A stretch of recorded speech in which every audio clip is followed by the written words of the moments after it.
Soy Sergio Borelli y soy el responsable del desarrollo del eje temático Generalidades de la Dirección de Proyectos, de la especialización profesional Dirección Integral de Proyectos para Organizaciones Promotoras del Desarrollo.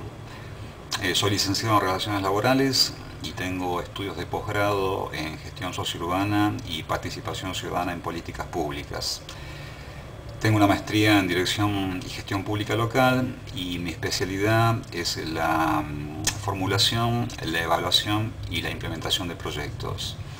Tengo una larga trayectoria en la administración pública, en la que he intervenido en procesos de participación ciudadana para la implementación de proyectos de desarrollo y he actuado como consultor en diversas ONG, tanto nacionales como internacionales, y he desarrollado actividad académica en diversas instituciones, tanto universitarias como del tercer sector.